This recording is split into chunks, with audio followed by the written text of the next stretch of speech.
YouTube, my name is Mesa and welcome back to another Destiny 2 video.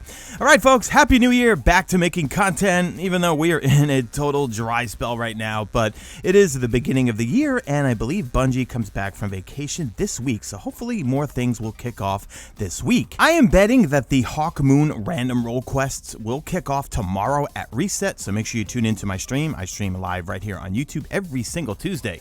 But in this video, we need to talk about future DLC, the Dreadnought, the Witch Queen, an awesome interview with Luke Smith, and also a 16-player ordeal, a Nightfall strike. Yeah, believe it or not.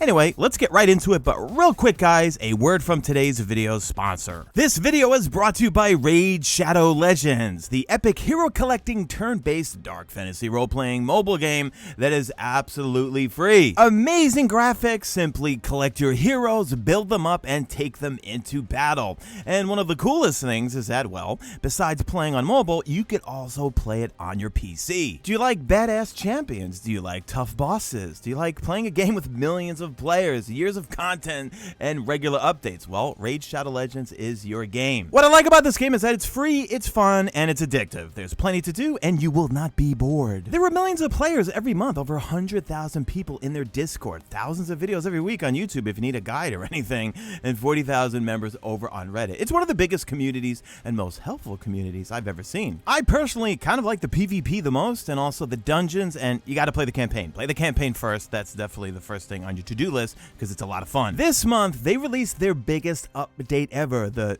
Doom Tower. Yeah, that's my original voice.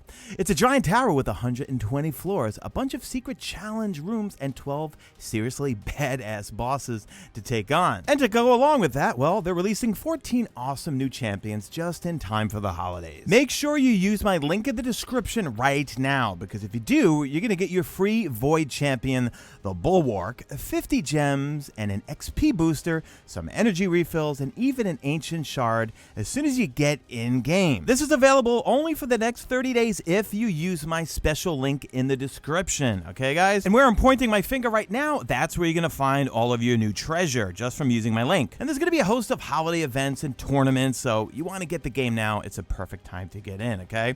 All right, guys, look me up, Mesa when you join the game, and you can join my clan if you are quick enough. All right, guys, I'll see you guys on the battlefield. First off, check this one out, guys, all right? We've got a 16-player Nightfall ordeal strike. Now, supposedly, this is a glitch where if you load into the tower, somehow it might drop you into this. So we got Volker58 over on Reddit posted this video and also a thread, which I will link in the description. Full credit to them and also their channel. But he said it was an absolute blast. I guess this is a glitch that can happen from occasion, but clearly you see, yes, 16 players are in this Nightfall ordeal, and according to the player, it was a blast. They were just burning through it and ripping through champions, and it was a good player experience. So is this kind of proof that they can put more people in certain activities? I mean, you know, we complain that we have 3-player patrols. I mean, can we up it maybe to 4 or 5 at some point if there's some more difficult activities down the road? I don't know. What do you think? Let me know in the comment section. So let's talk about future content, Old Chicago, Dreadnought, Witch Queen, things like that.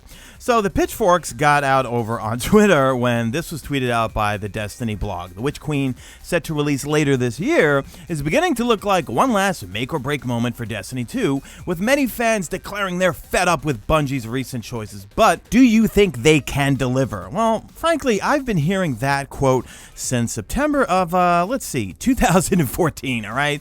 We've been hearing that for ages now. But that tweet will link to an article from Dextero, which I will link in the description. But they're taking quotes from a really good article, which we're going to discuss right now, from PC Gamer, Luke Smith on Beyond Light, on vaulting destinations and why Destiny 2 can't get rid of blue gear. One thing I want to reiterate, because I've said this numerous times, look, the Cosmodrome, yes, it's back, and there's nothing really to do on it right now except for the one strike and a few other lost sectors we could farm.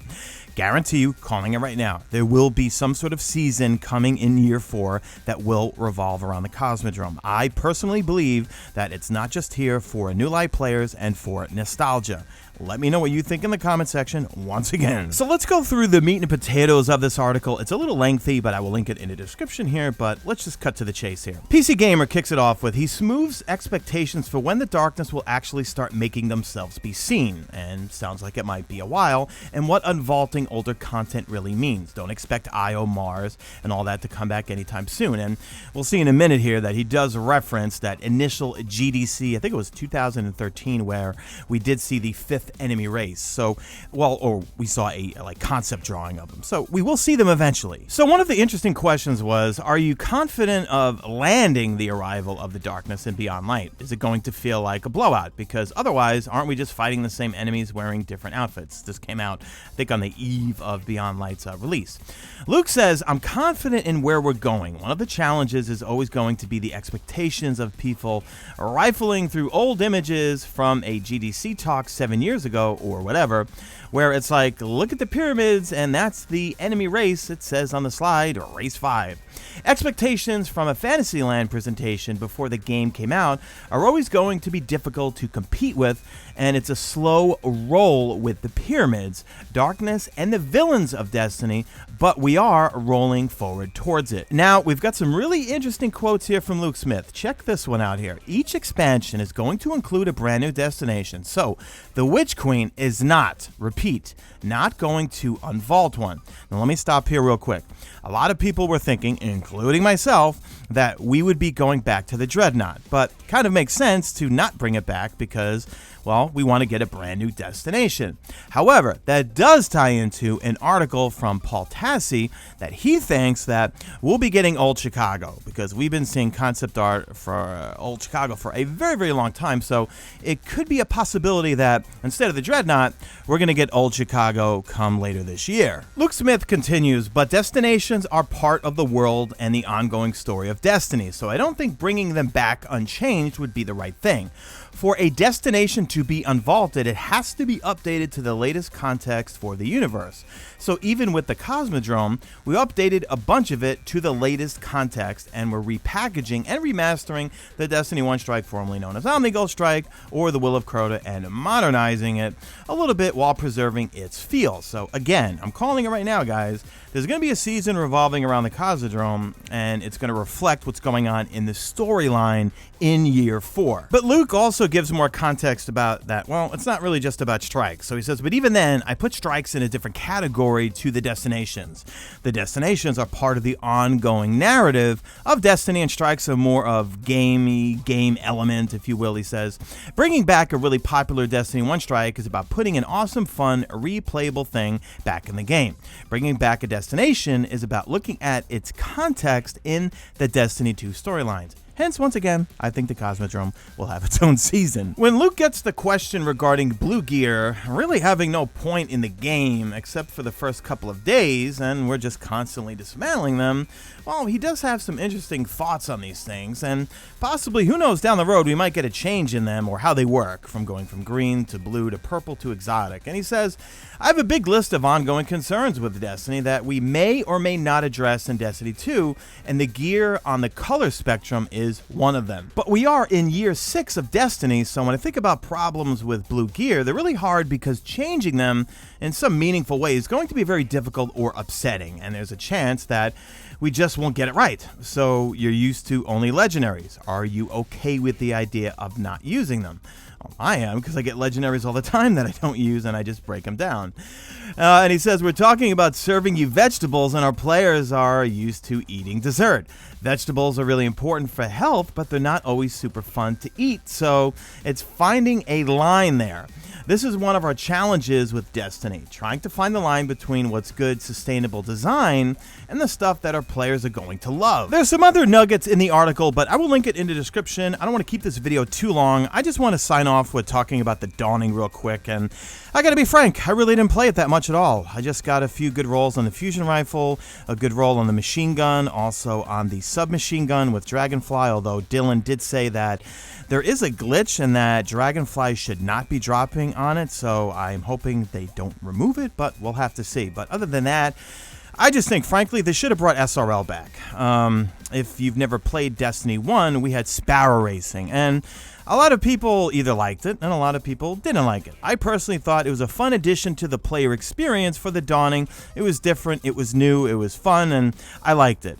We really didn't get much in terms of rewards out of it, but for the Dawning, I mean, it's all about cosmetics, and I am not into cosmetics at all. I want more toys. You know, I know live events, it costs a lot of money to make weapons and things like that, but you know, one of the problems I think, and please sound off in the comment section, is that exotics have been devalued, okay? When you have something, you know, like it's, you know, you see a title of a YouTube video, and I'm guilty of it myself, when they say exotic quest or exotic this, well, yeah, it's an exotic ghost shell or an exotic sparrow. What's the difference between an exotic sparrow, an exotic ghost shell, and a legendary one? Not much. It maybe looks a little cooler and maybe functions a little different, but not ghost shells anymore. I mean, they're all pretty much the same. So I think that's kind of the main problem, is that with these live events, there's just, I don't know, there wasn't a whole lot to do. Did you enjoy the Dawning? Dawning, my New York accent came out there, because we are at the end of the video. Babble mode is engaged. Did you enjoy the Dawning? All right, guys, I'm out of here, all right? So leave me a hashtag made it to the end if you did make it to the end, and do me a favor, drop a like on this video only if you see fit. Follow me on Twitter at Mesa Sean. Check out my stream. Usually know it's on YouTube, and that's it. I am out of here like Vladimir.